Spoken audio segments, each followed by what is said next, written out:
Hello प्यारे बच्चों, आधार class के यूट्यूब चैनल पे आपका एकदम बढ़िया से वाला एक स्वागत। आज हम अपने एजुकेशनल सेशन में आगे चलते हैं बेटा। पढ़ते हैं बेटा मेंस्ट्रुअल साइकिल। बड़ा क्यूरियोसिटी रहती है, लेकिन आज हम एक एक चीज़ें इसमें पढ़ेंगे और जो भी है जहाँ से भी क्वेश्चंस आते हैं उन क्वेश्चंस को करेंगे और कोशिश करेंगे कि जो है अब इस टॉपिक से क्वेश्चन एग्ज़ाम में आए हुए क्वेश्चन कभी गलत ना हो। तो पढ़ने शुरुआत करते हैं बेटा। मेंस्ट्रुअल साइकिल की अगर हम बात करें, बोला गया मैमल्स में, अगर हम बात करें मैमल की,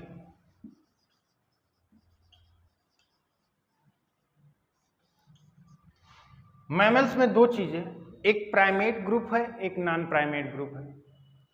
अगर हम प्राइमेट की बात करें जिसमें बेटा क्या आता है, ऐप आता है, ह्यूमन आता है और ओल्ड वर्ल्ड मंकी आता है। और नॉन प्राइमेट की बात करें तो इसके अलावा जितने भी हैं नॉन प्राइमेट्स हैं। ऐप जो एप है और ह्यूमन है और ओल्ड वर्ल्ड मंकी, ये प्राइमेट में आते हैं। तो बोला गया जो प्राइमेटा ग्रुप है इसमें मेंस्ट्रुअल साइकिल चलती है और जो नॉन प्राइमेट ग्रुप है उसमें स्ट्रेस साइकिल चलती है, जिसको बोलते हैं बेटा क्या है, हीटिंग पीरियड। आपने देखा होगा कभी, अगर जो विलेज से हैं वो गाय, हमारी काऊ है, वो फैलो है, तो क्या होता है कि एक टाइम के बाद वो मतलब चिल्लाने लगते हैं, बोलने लगते हैं, जिसको बोलते हैं बेटा क्या, स्ट्रेस साइकिल। इसको हीटिंग पीरियड कहते हैं। इस दौरान उसमें रिप्रोडक्शन की प्रोसेस चलती है। अगर हम प्राइमेट की बात करें तो इसमें क्या होता है बेटा, मेंस्ट्रुअल साइकिल चलती है। एक मंथली चेंजेस आता है फीमेल में, जो हार्मोनल चेंजेस हैं। क्या क्या चेंजेस होते हैं, कैसे होते हैं, या कि हम देखेंगे। पहले तो हम इसकी बात करते हैं प्राइमेट की। प्राइमेट फीमेल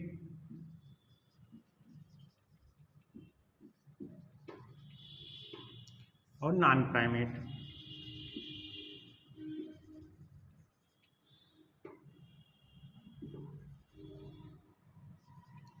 किसमें चलेगा बेटा मेंस्ट्रुअल साइकिल,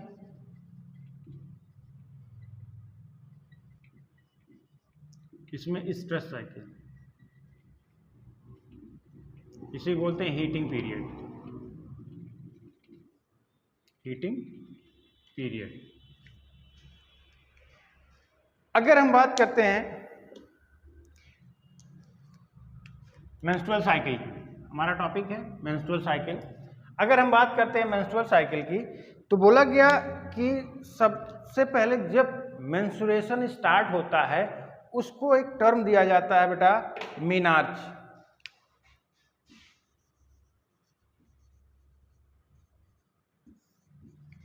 मीनार्च का मतलब क्या होता है बेटा, मीनार्च का मतलब हो गया start of menstrual cycle.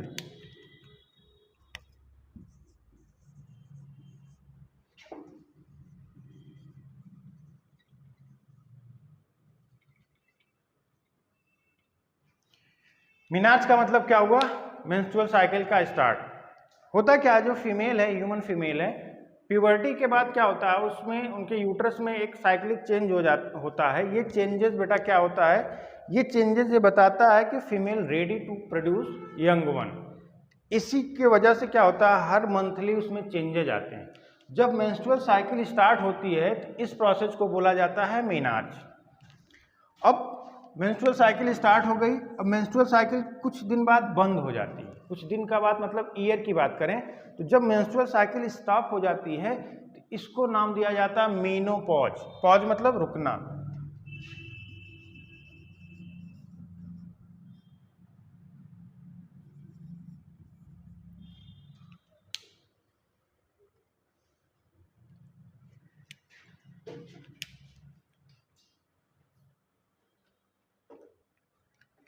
Menopause अच्छे से, इसका मतलब हो गया बेटा permanent stop of menstrual cycle.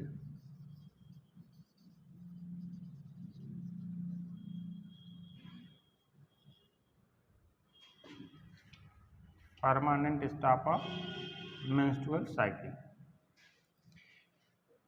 अगर इसकी हम बात करते हैं मीनार्स की, तो बोला गया लगभग बेटा अगर हम अप्रॉक्सीमेट एज की बात करें तो 10 to 11 ईयर ओल्ड जो फीमेल हैं उनमें ये मेंस्ट्रुअल साइकिल स्टार्ट होती है।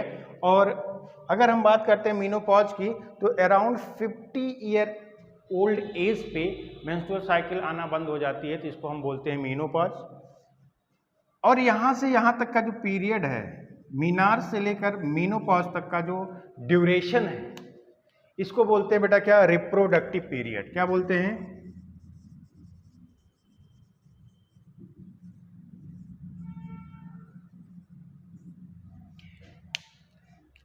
मीनार से लेकर मीनोपॉज का बीच का जो ड्यूरेशन है, इसी को बोला जाता है रिप्रोडक्टिव पीरियड। इसी पीरियड में फीमेल क्या होती है बेटा, यंग वंस को बर्थ करती है। इससे पहले भी नहीं कर सकती, इसके बाद भी नहीं कर सकती। ठीक बेटा, इतनी बात समझ में आई?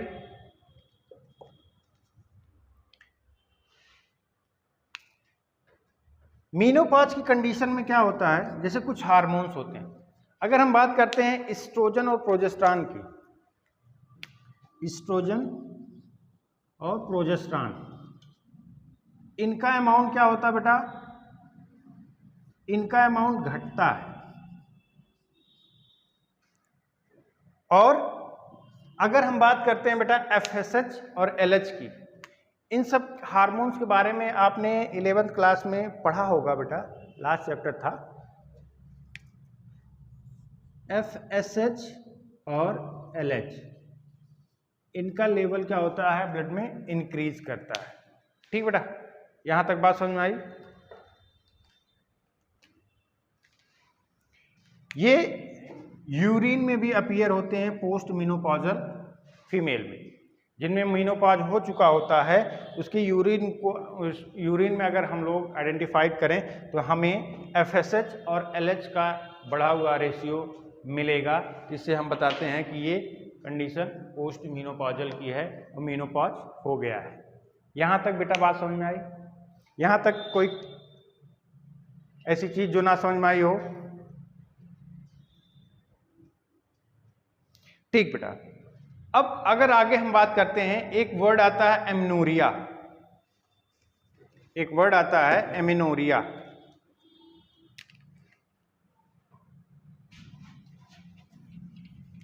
What is the meaning of amenorrhoea?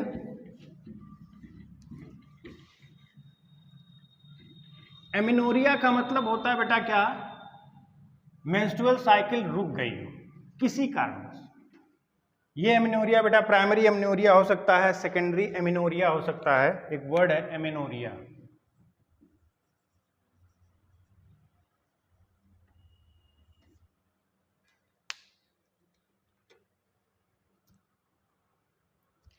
What is the meaning of amenorrhoea?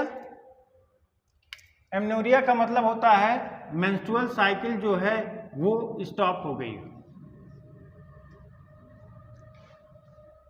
Menstrual cycle stop हो गई किसी भी कारणवश, हो सकता है प्राइमरी एमेनोरिया, मतलब जब से फीमेल बर्थ की उसके बाद से उसमें मेंस्ट्रुएशन नहीं हुआ तो उसको बोलते हैं ये प्राइमरी एमेनोरिया है। या अगर हम बात करते हैं मेंस्ट्रुअल साइकिल स्टार्ट हुई किसी कारणवश, हो सकता पुअर हेल्थ हो या हो सकता कोई और कारण हो जिसकी वजह से क्या हो गया बेटा, मेंस्ट्रुअल साइकिल रुक गई, किसको बोलते हैं एमेनोरिया। ये एमेनोरिया दो तरह की हो सकती है,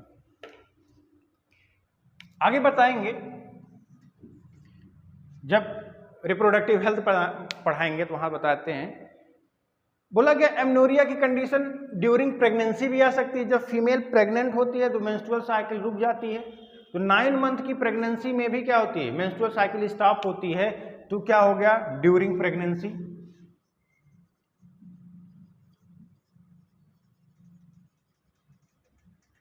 ये 9 मंथ का होता है। इस टाइम पे भी क्या होती है, मेंस्ट्रुअल साइकिल स्टॉप रहती है, जिसको बोलते प्रेगनेंसी के कारण एमेनोरिया हो गई। एक दूसरी एमेनोरिया आपने पढ़ा होगा, लैक्टेशनल एमेनोरिया होती है। मतलब क्या हुआ कि बोला गया कि जब फीमेल अपने बच्चे को फीडिंग कराती है तो बोला गया 6 मंथ के अप्रॉक्स क्या होता है, उसमें मेंस्ट्रुअल साइकिल रुकी रह जाती है। इसी वजह से, क्यों? क्योंकि फीडिंग कराने की वजह से क्या हो गया, मेंस्ट्रुअल साइकिल रुकी है। इसको बोलते हैं लैक्टेशनल एमन्यूरिया। क्या बोलते हैं?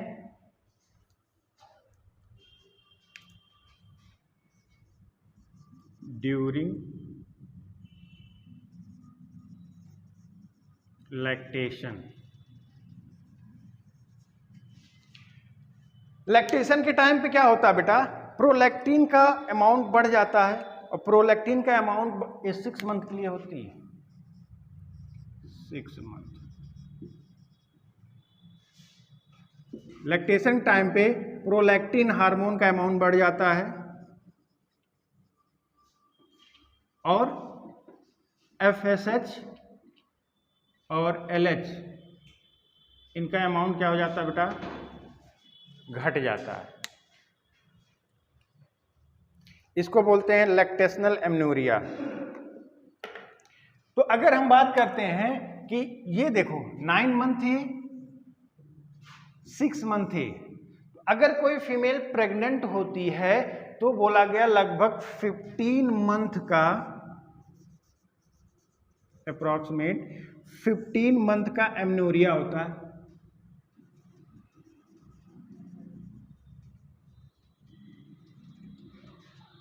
इतनी बात समझ में आई बेटा? चल, इसी से मिलते जुलते कुछ टर्म्स और हैं, उनको भी हम थोड़ा सा एक बार देख लेंगे।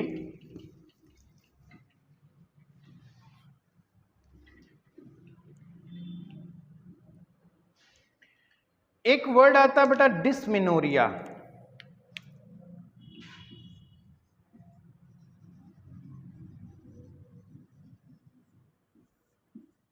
डिस्मेनोरिया का मतलब क्या हुआ, मेंस्ट्रुअल साइकिल पेनफुल है, ठीक है। पेनफुल मेंस्ट्रुअल साइकिल को टर्म दिया जाता है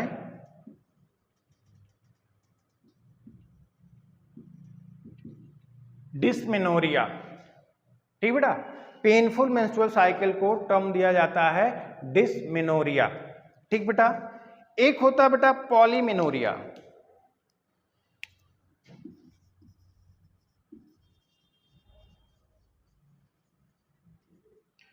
पॉलीमेनोरिया का मतलब क्या होता है बेटा, पॉलीमेनोरिया का मतलब होता है बेटा कि मेंस्ट्रुअल साइकिल छोटी हो गई। मतलब जैसे एक एवरेज जो डेट बोला जाता है कि 28 डेज की ये साइकिल होती है। अब इस 28 डेज में क्या होता है, +- 5, मतलब 22 से 32 डेज की मेंस्ट्रुअल साइकिल अलग अलग फीमेल में अलग अलग हो सकती है। इसका ड्यूरेशन बदल सकता है, जरूरी नहीं है सब में 28 डेज की हो, लेकिन बोला गया एक कॉमनली एक एवरेज अगर हम बात करते हैं तो 28 डेज की साइकिल होती है। अगर साइकिल बेटा क्या हो गई, जो हमने कहा 22, इस 22 से कम हो गई, मतलब 15 दिन की साइकिल हो गई, 1 महीने में 2 बार मेंस्ट्रुअल साइकिल आ रही, इस कंडीशन को क्या बोलेंगे, पॉलीमेनोरिया, शॉर्ट मेंस्ट्रुअल साइकिल। कभी कभी फीमेल ऐसी होती हैं जिसमें ब्लीडिंग ज्यादा होती है, हैवी ब्लीडिंग होती है ड्यूरिंग मेंस्ट्रुअल साइकिल, तो इस कंडीशन को एक नाम दिया जाता है बेटा, क्या नाम दिया जाता है, menorrhagia.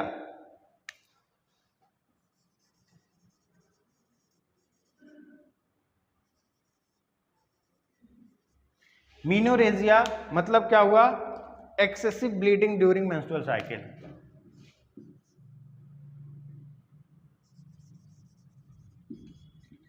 Bleeding during menstrual cycle.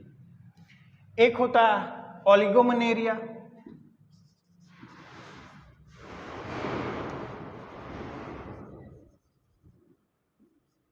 इसका मतलब होता है लॉन्ग मेंस्ट्रुअल साइकिल। ये कुछ टर्मिनोलॉजी थी जो मेंस्ट्रुअल साइकिल से रिलेटेड है। अगर अब हम बात करते हैं आगे,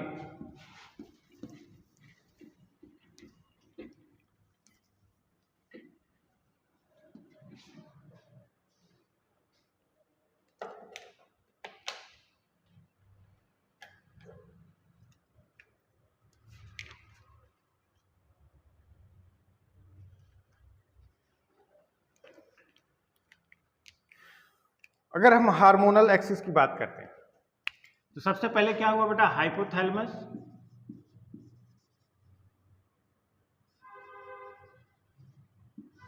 हाइपोथैलेमस हमने बताया था सिक्रीट करता है GnRH.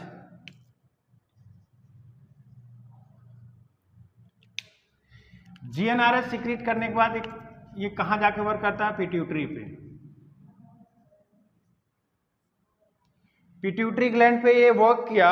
Pituitary gland, anterior pituitary की बात करते हैं, याद रखना एंटीरियर की बात करें। एंटीरियर पिट्यूटरी, अब यहां से दो हार्मोन निकलते हैं बेटा, एक FSH और एक LH।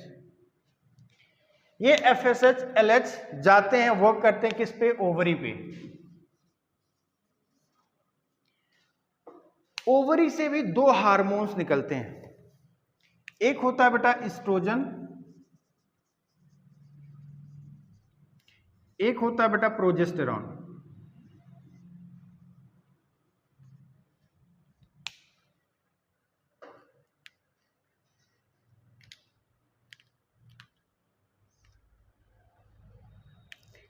ये एस्ट्रोजन और प्रोजेस्टेरॉन ये जाते हैं, कहां वर्क करते हैं, यूट्रस पे। अच्छा एक चीज याद रखिएगा,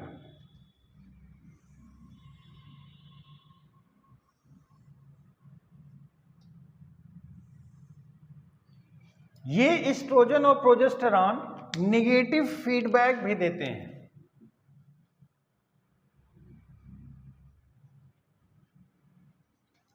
नेगेटिव फीडबैक देके प्रोसेस को स्टॉप भी करा देते हैं।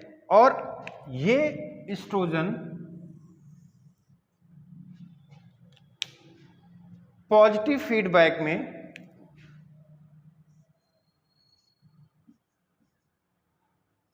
यहां पे क्या करेगा, LH को सिंथेसाइज करवाएगा। LH का जो LH हार्मोन है इसका अमाउंट को बढ़वा देता है।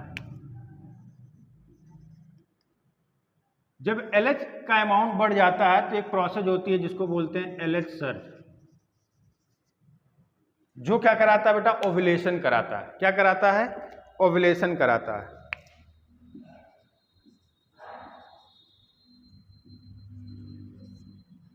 इतनी बात समझ में आई। ये हार्मोनल एक्सिस कैसे प्रोसेस चलती है।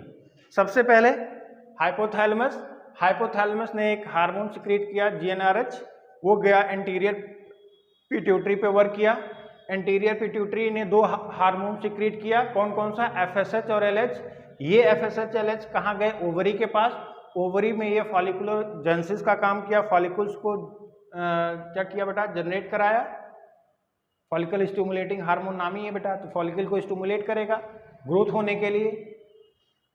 अब जब फॉलिकल ग्रो करने लगेगी तो क्या हुआ, वहां से दो हार्मोन्स निकलते हैं, एक होता एस्ट्रोजन, एक होता प्रोजेस्टेरॉन। ये एस्ट्रोजन और प्रोजेस्टेरॉन कहां जाके वर्क करेंगे, ये जाके वर्क करेंगे बेटा किस पे, यूट्रस पे। जब ये यूट्रस पे जाके वर्क करेंगे तो इनका क्या क्या फंक्शन है अभी हम डिटेल में बताते हैं। एस्ट्रोजन और प्रोजेस्टेरॉन का यूट्रस पे क्या क्या फंक्शन, एग्जैक्ट फंक्शन।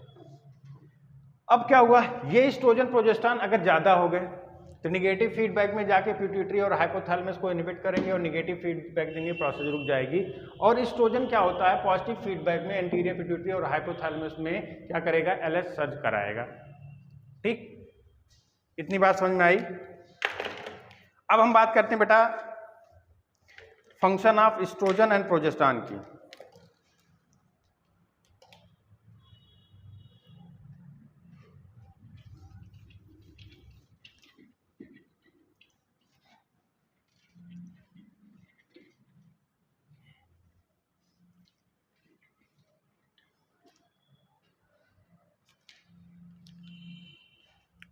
एस्ट्रोजन और प्रोजेस्टेरॉन,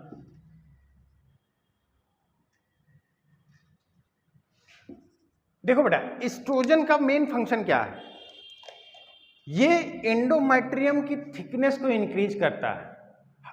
थिकनेस इंक्रीज करने का दो चीजें हो सकती है, या तो वहां पे सेल का नंबर बने या सेल की साइज बढ़ जाए।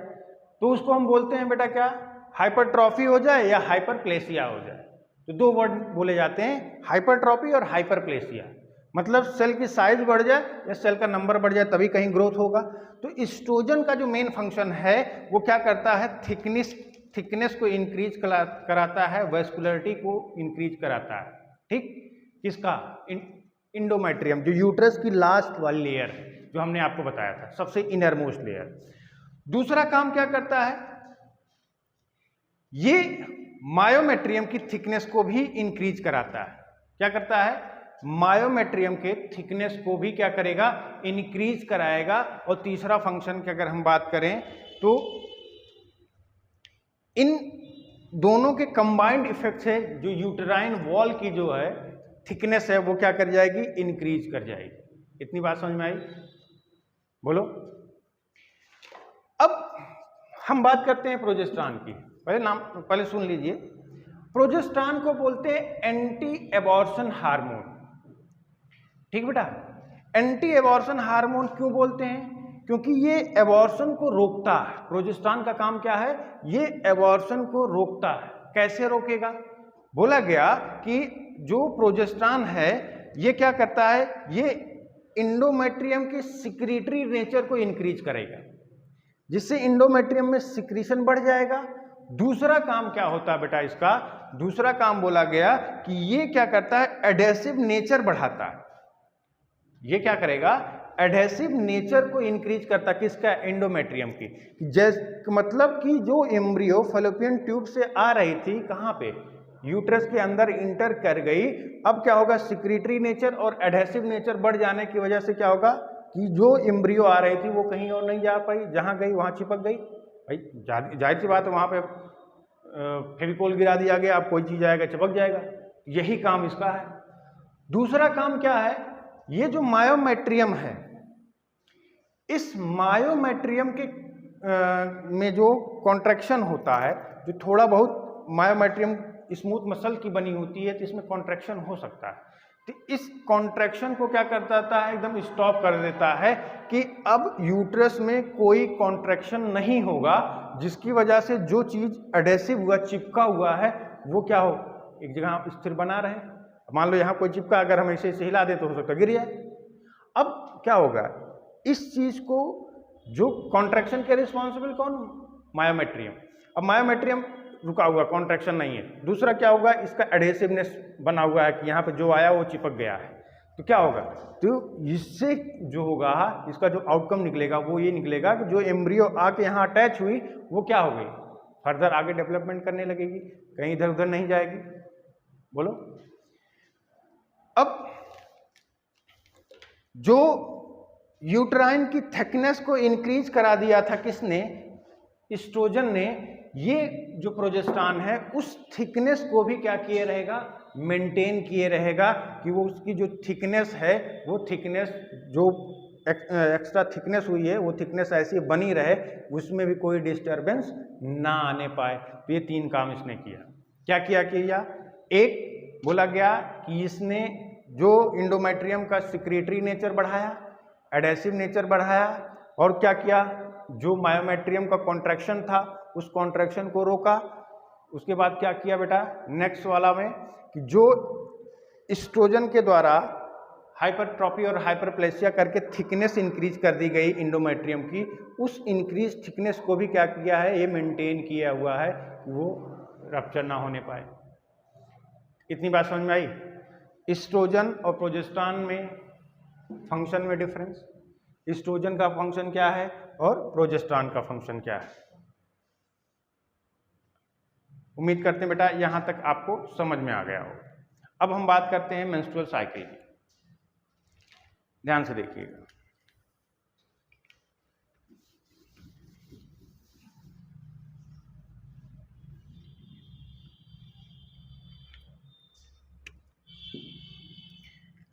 मेंस्ट्रुअल साइकिल में समझने के लिए समझिएगा, दो इवेंट होती है। एक पिट्यूटरी ग्लैंड के कारण दो हार्मोन निकलते हैं, एफएसएच और एलएच, और दूसरा क्या है, ओवरी के कारण। ओवरी दो हार्मोन निकालती है। कौन कौन सा? एस्ट्रोजन और प्रोजेस्टेरॉन। इन्हीं हार्मोन के कंबाइंड इफेक्ट से बेटा हम मेंस्ट्रुअल साइकिल को डिफाइन करेंगे। तो सबसे पहले अगर हम बात करते हैं बेटा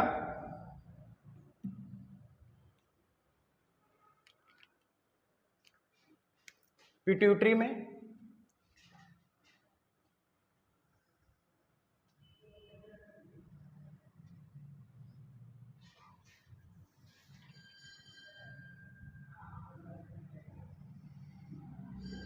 ये मेंस्ट्रुअल साइकिल ये 0 डेज, ये 28 डेज।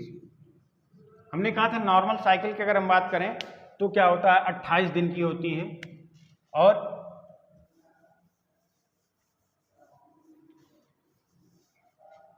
ये मिड हो गया ये 14 डेज। ठीक बेटा। अब शुरू में एफएसएच का अमाउंट बढ़ता है, फिर एफएसएच का अमाउंट क्या होता है? घटता है। एक हार्मोन है जिसको बोलते हैं क्या? एलएच। इस एलएच का अमाउंट क्या होता है बेटा? 14 डेज पे मैक्सिमम होता है, फिर उसके बाद क्या होता है? घटने लगता है।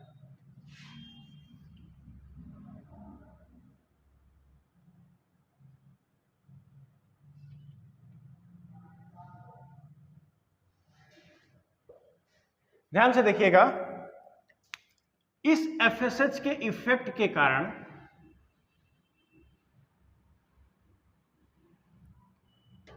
यहां पे क्या हुआ?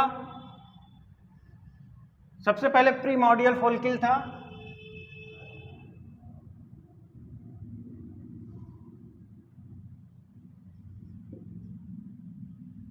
उसके बाद क्या था बेटा? प्राइमरी फॉलिकल आया,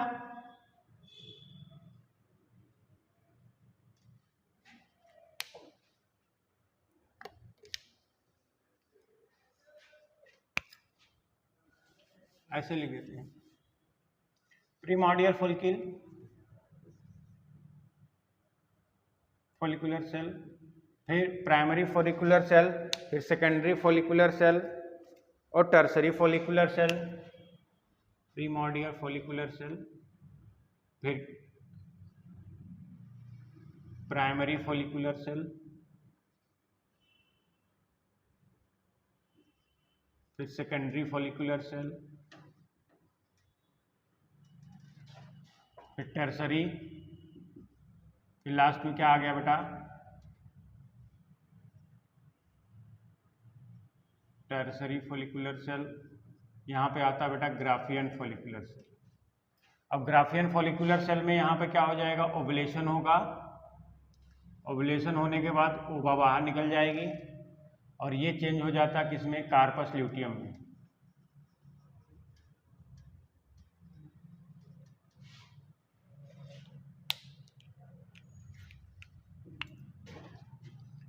this is LH, this is FSH। ये देखो, ये हार्मोन रिस्पॉन्सिबल किसके लिए है बेटा? इस फॉलिकुलर ग्रोथ के लिए। दूसरा है बेटा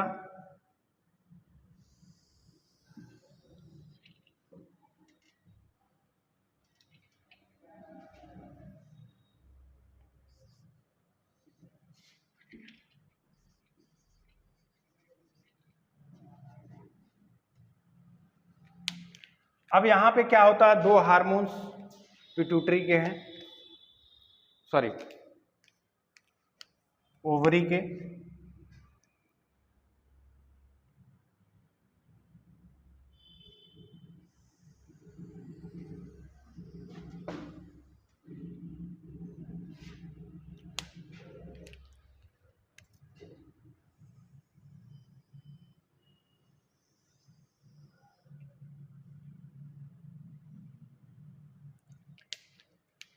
This is estrogen,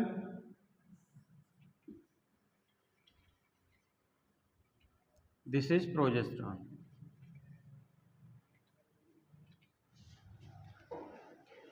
एक्चुअली हमने बताया था ये जो कार्पस ल्यूटियम है यही क्या करती है? प्रोजेस्टेरॉन का सिक्रीशन करती है, और जब ओवुलेशन हो जाता है तब ये यहाँ पे फॉलिकल क्या हो गया, यहाँ पे फॉलिकल मैच्योर होकर ओवुलेट कर गई। अब इस दौरान क्या होगा, देखिए जो एस्ट्रोजन है इसका अमाउंट बढ़ा हुआ, तो एस्ट्रोजन क्या करेगा, यूट्रस को पॉलीफरेट कराएगा। क्या कराएगा बेटा, यूट्रस को पॉलीफरेट कराएगा। यूट्रस पॉलीफरेट होता रहेगा, इसमें यूट्रस में जो इस इंडोमेट्रियम है उसमें पॉलीफरेशन है, उसमें क्या हो गया बेटा, इसमें नंबर ऑफ सेल्स और सेल की साइज क्या होगी, बढ़ती रहेगी।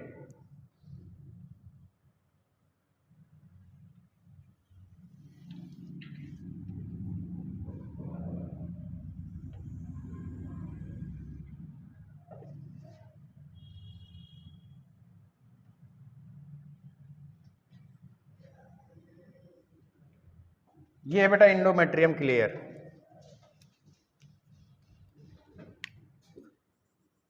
यहां पे क्या होता है बेटा, 1 to 5 0, ये 5, ये हो गया बेटा 40, ये हो गया 28। यहां से 1 से 5 दिन तक ब्लीडिंग होती है, इसको बोलते हैं ब्लीडिंग फेज। अब यहां पे क्या हो गया, फॉलिकुलर डेवलपमेंट हुआ। बच्चों हम आपको बता रहे थे क्या, मेंस्ट्रुअल साइकिल के बारे में। तो मेंस्ट्रुअल साइकिल के बारे में हमने आपको बताया था कि आपको देखना क्या है, बस आप ये देखिएगा कि यहाँ पे देखिए ये पिट्यूटरी हार्मोन से पिट्यूटरी ग्लैंड से 2 हार्मोन निकले। एक हार्मोन जिसको बोला गया बेटा क्या, एक हार्मोन को बोला गया FSH और एक हार्मोन को बोला गया LH। और क्या होता है, ओवरी से 2 हार्मोन निकलते हैं, यहां पे ओवेरियन इवेंट होती है।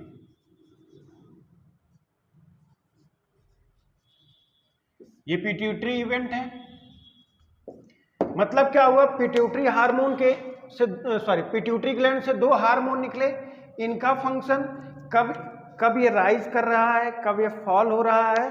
और साथ ही साथ बेटा अगर हम बात करते हैं तो बोला गया कि जो ओवरी से भी 2 हार्मोन निकल रहे हैं। एक हार्मोन का नाम दिया गया बेटा प्रोजेस्टेरॉन, दूसरे हार्मोन का नाम दिया गया एस्ट्रोजन। अब इनका फंक्शन देखिएगा। सबसे पहले जो पिट्यूटरी ग्लैंड से हार्मोन निकला, उस हार्मोन में सबसे पहले अगर हम बात करते हैं FSH। FSH क्या करता है, FSH पिट्यूटरी से निकला गया, ये कहाँ पे, ओवरी के अंदर। और ओवरी के अंदर इसने क्या किया, फॉलिकल को क्या करने लगा बेटा, फॉलिकुलर जेनेसिस कराने लगा, कि फॉलिकल्स को डेवलप कराने लगा। ठीक, जब 15-20 फॉलिकल मान लो डेवलप हो गई, तो उस 15-20 प्राइमरी फॉलिकल जो डेवलप हुई उसमें से एक आध फॉलिकल बचती है जो कहाँ तक पहुँचती है, टर्सरी फॉलिकल या ग्राफियन फॉलिकल तक। यहाँ जाने के बाद सिंगल फॉलिकल में कन्वर्ट हो जाती है, केवल सिंगल फॉलिकल बचता है। ये क्या करेगा, फॉलिकुलर जेनेसिस कराएगा, कि मतलब जो ओवरी में हमारे पास प्राइमरी फॉलिकल या प्रीमॉर्डियल फॉलिकल बनी हैं, उन प्रीमॉर्डियल फॉलिकल को क्या करेगा, स्टिमुलेट करेगा कि चलो अब तुम्हारा काम आ गया है, अब तुम अपना काम करना शुरू करो, अब तक बहुत रेस्ट कर लिए। तो उसमें क्या हुआ, फॉलिकल का डेवलपमेंट कराना शुरू करेगा। प्रीमॉर्डियल फॉलिकल से primary follicle, primary secondary follicle, tertiary follicle, last में क्या हो गया, मैच्योर फॉलिकल आएगा, ग्राफियन फॉलिकल। अब यहां तक काम किसका था, FSH का था।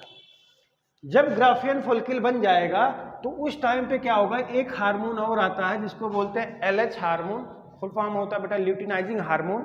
ये हार्मोन क्या करता है, ये जो डेवलप्ड हमारे पास ग्राफियन फॉलिकल है, इस ग्राफियन फॉलिकल को क्या करेगा बेटा, रप्चर कराएगा और ओवुलेशन काज कराएगा।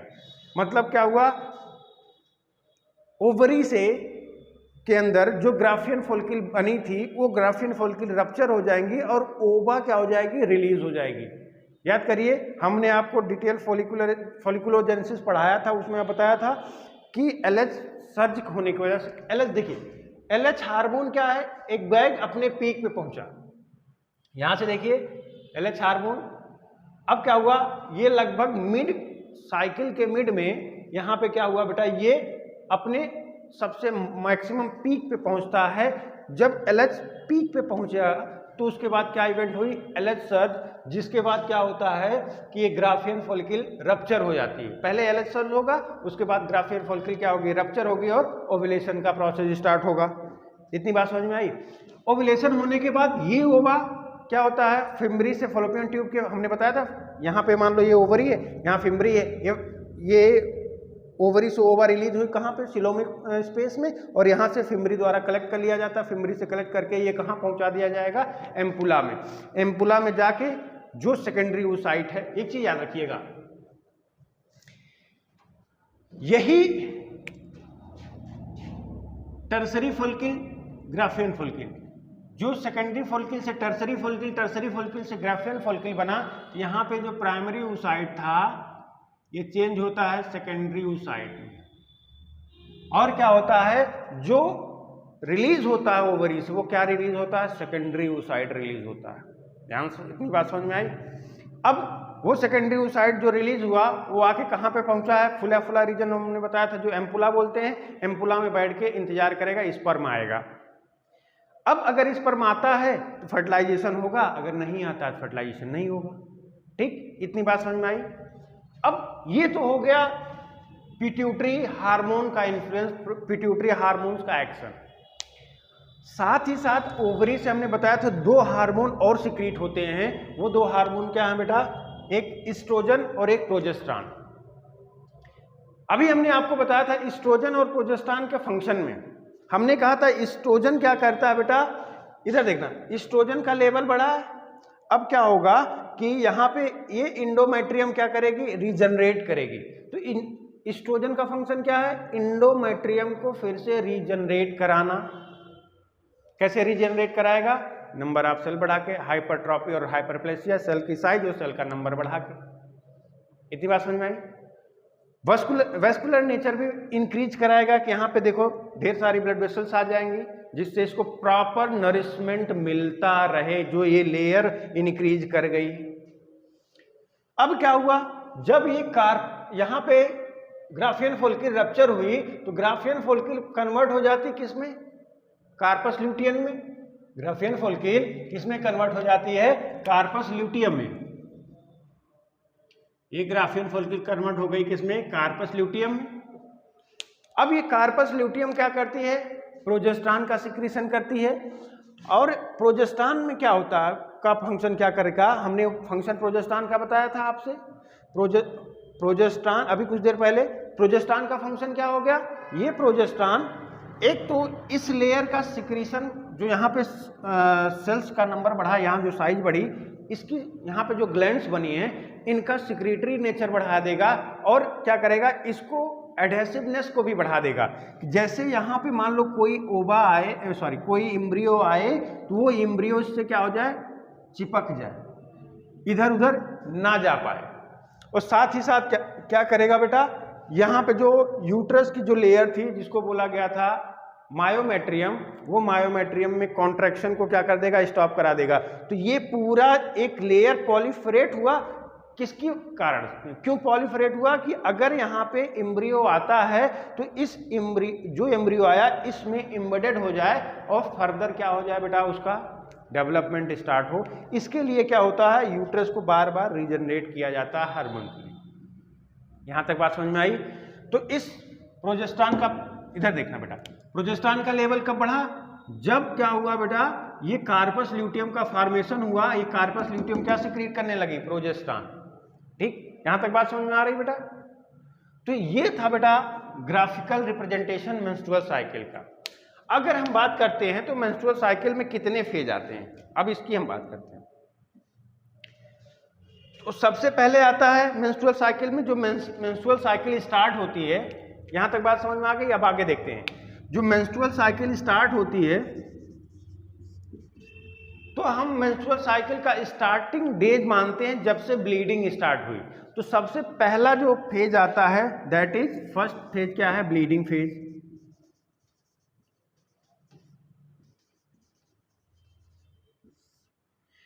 अब बात समझिएगा, ब्लीडिंग फेज हमने कहा फर्स्ट स्टेज मेंस्ट्रुअल साइकिल का। तो सबसे बड़ा तुम लोगों के मन में बात आती होगी कि ब्लीडिंग कैसे होती है, क्यों होती है। ध्यान से समझना, एक्चुअली ब्लीडिंग क्यों होती है, क्योंकि जब 28 डेज की साइकिल हो जाती है तो क्या होता है, हार्मोन्स का, ध्यान समझिएगा, जो हार्मोन्स का यहाँ लेवल देखिए, यहाँ पे यहाँ पे यहाँ पे, ये जो हार्मोन्स का जो लेवल है ये क्या कर गया, डिक्रीज कर गया, सफिशिएंटली डिक्रीज कर जाता है। जब सफिशिएंटली डिक्रीज कर गया हार्मोन्स का लेवल तो यहाँ पे सिक्रीट होता क्या, प्रोस्टाग्लैंडिन। अब ये जो प्रोस्टाग्लैंडिन सिक्रीट हुआ, ये प्रोस्टाग्लैंडिन जो यहाँ पे आर्टरी वाला सिस्टम था उसमें कॉन्ट्रैक्शन करा दिया। कॉन्ट्रैक्शन होने के बाद क्या हुआ, जब आर्टरी में कॉन्ट्रैक्शन हो गया, कॉन्ट्रैक्शन होने के बाद आर्ट्रियोल जो सिस्टम है उसमें कॉन्ट्रैक्शन हो गया, तो कॉन्ट्रैक्शन होने के बाद क्या हो गया कि कम ब्लड की सप्लाई हो गई। जब कम ब्लड की सप्लाई हुई तो क्या हुआ बेटा, यहां पे जो सेल्स बनी थी उनको प्रॉपर नरिशमेंट नहीं मिला, तो ये सेल कैसी हो जाएंगी, डेड हो जाएंगे। जब सेल डेड होने लगेंगी, और दूसरी चीज यहां से कार्पस ल्यूटियम डिजनरेट हो गई, कार्पस अल्बिगेंस के कार्पस ल्यूटियम चेंज हो गई कार्पस अल्बिगेंस में, कार्पस अल्बिगेंस फिर धीरे धीरे डिजनरेट होने लगा, मतलब यहां पे प्रोजेस्टेरॉन का लेवल धीरे धीरे क्या हो गया, खत्म हो गया। तो यहां पे जो मायोमेट्रियन में कॉन्ट्रैक्शन की बात करते हैं, प्रोस्टाग्लैंडिन का एक काम ये भी है कि ये स्मूथ मसल में कॉन्ट्रैक्शन कराता है। तो अभी कॉन्ट्रैक्शन को रोका किसने था, प्रोजेस्टेरॉन ने।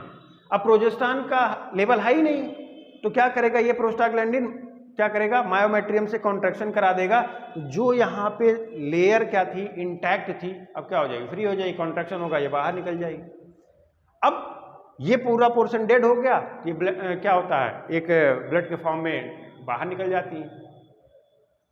तो किसी ने पूछा ब्लड जो है वो क्लॉट क्यों नहीं होता, क्योंकि वहां बेटा फाइब्रोलाइसिन पाई जाती है जो क्लॉट नहीं होने देती है इस ब्लड को। ठीक, तो ये ब्लीडिंग पीरियड जो होता है बेटा, लगभग बोला गया 1 से 5 दिन के आसपास का ब्लीडिंग पीरियड होता है। लगभग 40 to 80 ml ब्लड क्या होता है, यहां से बाहर आता है। इतनी बात समझ में आई। तो ब्लीडिंग फेज कितने दिन की है, 1 से 5 दिन की। या अगर हम बात करते हैं ब्लीडिंग कितने दिन होती है, 3 से 5 दिन, एक मोटा मोटी बात करें। ब्लीडिंग होने के बाद क्या होता है, फॉलिकुलर फेज स्टार्ट होता है, जिसमें फॉलिकल्स बनना शुरू हो जाती हैं, इन्फ्लुएंस ऑफ एफएसएच हार्मोन। अब एफएसएच हार्मोन इन्फ्लुएंस करता है किसको, फॉलिकल को फिर से बनने के लिए, जो प्रोसेस रुकी थी वो प्रोसेस कंटिन्यू करने के लिए। ठीक बेटा, जब एक बार फॉलिकल बन हो मैच्योर हो गई ग्राफियन फॉलिकल, तो फिर ऐसे आगे सारा सिस्टम चलता रहता है। ये हो गया बेटा मेंस्ट्रुअल साइकिल। अब दूसरा बोला गया कि अगर मान लीजिए कोई फीमेल है, उसमें मेंस्ट्रुअल साइकिल रुक गई, तो क्या डायग्नोसिस हो सकती है, कि क्या कारण हो सकते हैं उसके मेंस्ट्रुअल साइकिल रुकने का। तो बोला गया सबसे पहली बात, अगर हम वो मैरिड है या नॉर्मली हम देखते हैं कि कहीं वो प्रेगनेंसी का इंडिकेशन तो नहीं है, क्योंकि मोस्ट ऑफ द कंडीशन में मेंस्ट्रुअल साइकिल रुकने का, एमन्यूरिया का कंडीशन कब आती है, प्रेगनेंसी के दौरान। लेकिन बोला गया जरूरी नहीं है कि हर बार अगर मान लो कि मेंस्ट्रुअल साइकिल रुकी है तो वो प्रेग्नेंट ही होगी। पुअर हेल्थ कंडीशन में भी क्या होता है, stress condition, poor health condition में भी आपकी मेंस्ट्रुअल साइकिल डिले या रुक सकती है। ठीक बेटा, यहां तक कोई दिक्कत। अच्छा, एक चीज याद रखिएगा, क्वेश्चन पूछा जाता है रिस्क पीरियड का, तो ध्यान से देखिएगा। ये 14 डेज था। अभी हमने बताया कि स्पर्म की लाइफ जो होती है फीमेल जेनिटल ट्रैक्ट में 4 डेज, और ओवा की अगर हम बात करें तो 48 आवर। अगर मान लीजिए इधर देखिए 14 डेज पे ओव्यूलेशन हो रहा है, तो 14 डेज से 3 दिन पहले अगर कोई फीमेल है वो सेक्सुअल इंटरकोर्स करती है, तो क्या होगा, स्पर्म उसके जेनिटल ट्रैक्ट में चला गया। बोलो, मान लीजिए 10 जो डेट थी उस दिन वो फीमेल ने क्या किया, सेक्सुअल इंटरकोर्स किया, तो यहां तक 14 डेज तक तो ये स्पर्म अलाइव रह गया। तो क्या हो गया, चांसेस हो जाएंगे किसके, फर्टिलाइजेशन के। और हमने कहा जब ओवर रिलीज हो जाती है तो 48 आवर तक रहती है। 48 आवर तक ओवर आने के बाद मतलब क्या हो गया कि 2 दिन इधर की अगर हम बात करें तो यहां पे मान लीजिए 16 डेज, 16 तारीख को। अब ये जो 10 to 16 का पीरियड है, इसी को बोलते हैं रिस्क पीरियड। इस पीरियड में बेटा क्या होता है, प्रेगनेंसी के चांसेस ज्यादा होते हैं। और इससे पहले का पीरियड और इसके बाद का पीरियड, इसको हम बोलते हैं बेटा क्या, सेफ पीरियड। तो जब आप ह्यूमन हेल्थ की बात करते हैं, रिप्रोडक्टिव हेल्थ की बात करते हैं, तो यहाँ पे एक तरीका ये भी है क्या कि प्रेगनेंसी को रोकने का, कंट्रासेप्शन का नेचुरल मेथड, पीरियाडिक अब्सेंस। मतलब क्या हुआ कि अगर इतना जो 1 वीक का टाइम है, इस 1 वीक के टाइम को अगर हम अवॉइड करें, उसके बाद क्या होगा, अगर 1 वीक के टाइम को हम अवॉइड कर रहे हैं, उसके बाद सेक्सुअल इंटरकोर्स कर रहे हैं, तो प्रेगनेंसी के चांसेस क्या होते हैं बेटा, मिनिमम होते हैं। ठीक बेटा, लेकिन बेटा ये 100% चीजें फैक्ट में नहीं है। क्यों?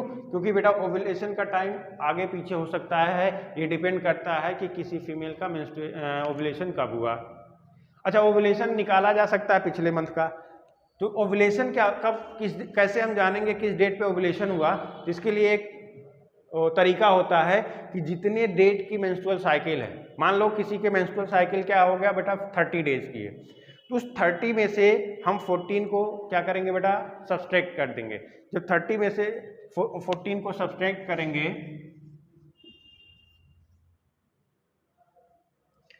16, अब इसका ओव्यूलेशन किस दिन होगा, 16 को होगा, यहाँ पे होगा।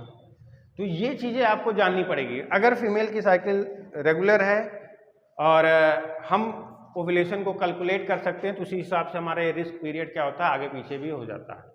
ठीक है, लेकिन ये बेटा 100% सेफ मेथड नहीं है। आपकी एनसीईआरटी भी एक आती है कि 100% सेफ मेथड नहीं होता है। ठीक, आई बात समझ में? यहाँ तक कोई दिक्कत? चलिए बेटा हम नेक्स्ट बात करते हैं।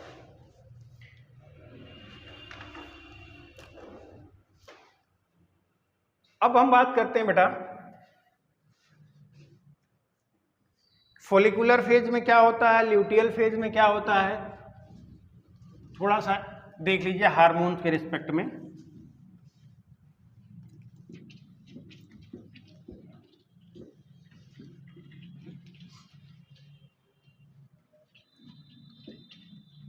आप इसको इतने अच्छे से पढ़ लीजिए कि यहां से भी क्वेश्चन कितना भी ट्विस्ट करके आए, आप यहां से क्वेश्चन गलत नहीं करेंगे।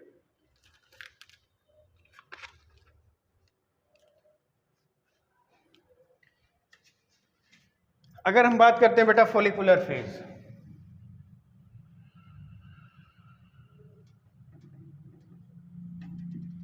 तो बोला गया फॉलिकुलर फेज की बात करें तो फॉलिकुलर फेज में क्या होता है, FSH, इसका लेवल बढ़ता है। अब FSH का लेवल बढ़ा तो ये क्या कराएगा बेटा, ये फॉलिकल का डेवलपमेंट कराएगा, फॉलिकल डेवलपमेंट। जब फॉलिकल का डेवलपमेंट होगा तो प्राइमरी फॉलिकल से ग्राफियन फॉलिकल बनेगा। ठीक बेटा, इसी के साथ साथ फॉलिकुलर फेज में हमने बताया एस्ट्रोजन भी हार्मोन रहता है। एस्ट्रोजन क्या करता है, यूट्रस की अगर इंडोमेट्रियम की बात करें तो उसको क्या करेगा, रीजनरेट कराएगा, थिकनेस इंक्रीज कराएगा। एस्ट्रोजन क्या करेगा, इंक्रीज इंडोमेट्रियम थिकनेस। ये काम किसका हो गया, एस्ट्रोजन का। तो फॉलिकुलर फेज में दो हार्मोन FSH और एस्ट्रोजन। ठीक, अगर एस्ट्रोजन का अमाउंट बढ़ाते हैं, एस्ट्रोजन का अमाउंट जो बढ़ता है तो क्या होता है, ध्यान से देखना, ये FSH को भी इंक्रीज कराएगा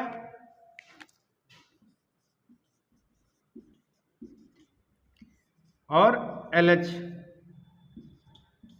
क्या कराएगा, ओव्यूलेशन, और FSH क्या कराएगा, oogenesis। मतलब यहां पे क्या होगा, प्राइमरी oocyte कन्वर्ट होती है किसमें, सेकेंडरी oocyte, ये ओव्यूलेशन के लिए। ये हो गया फॉलिकुलर फेज। ठीक बेटा, अगर हम बात करते हैं ल्यूटियल फेज की, जिसको सिक्रिएटरी फेज भी बोला गया, ल्यूटियल फेज में क्या होगा, LH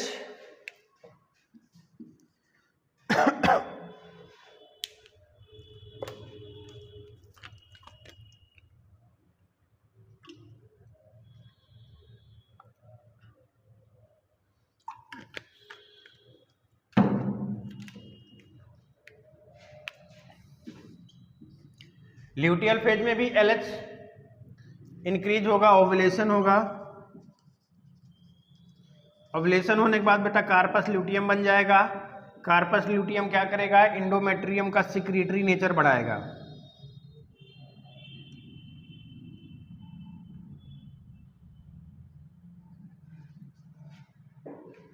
बोलो, अगर जब कार्पस ल्यूटियम बना तो कार्पस ल्यूटियम बनने के बाद क्या होगा बेटा, कार्पस ल्यूटियम सिक्रीट करेगा किसका, प्रोजेस्टेरॉन का। तो प्रोजेस्टेरॉन का सिक्रीट करेगा। अगर हम बात करते हैं प्रोजेस्टेरॉन का लेवल बढ़ा दें, जब प्रोजेस्टेरॉन, अगर अभी तो हमने ग्राफ को इरेज कर दिया, जब प्रोजेस्टेरॉन का लेवल यहाँ बढ़ा था तो यहाँ पे देखिए इसका जो लेवल था किसका, LH का, वो क्या हो गया था, घट गया था। LH का लेवल घटेगा,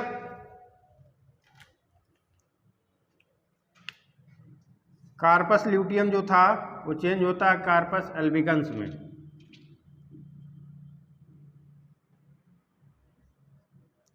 अब देखिए कार्पस ल्यूटियम का फेट, इसका भविष्य क्या होगा। अगर ये कार्पस ल्यूटियम, अगर ये जो ओवा आई, ये ओवा क्या हो गई बेटा, फर्टिलाइज हो गई, तो कार्पस ल्यूटियम तो मेंटेन रहेगा।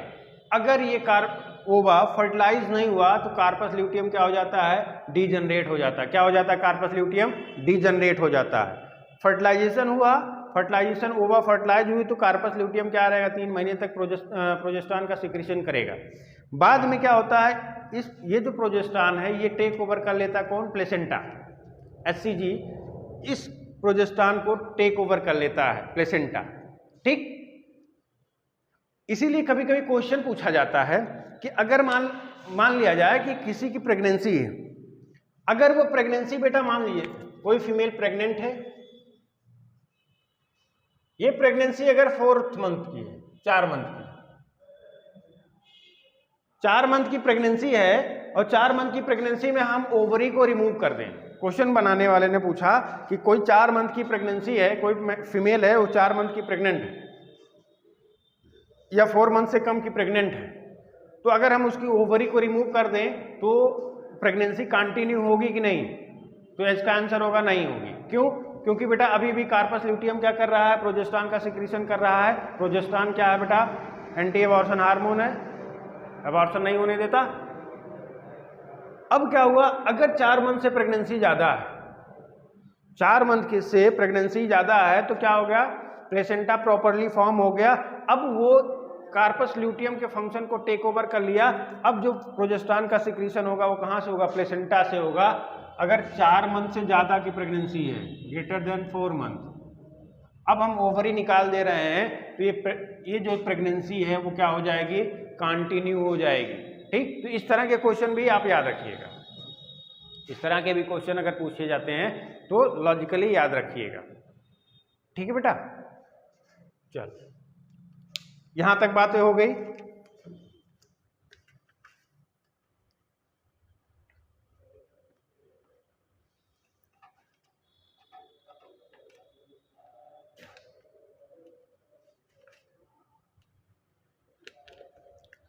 अब हम पढ़ेंगे एक नेक्स्ट टॉपिक अगले टर्न पे, जिसको बोलते हैं बेटा क्या, टाइप ऑफ एग और फर्टिलाइजेशन पढ़ेंगे।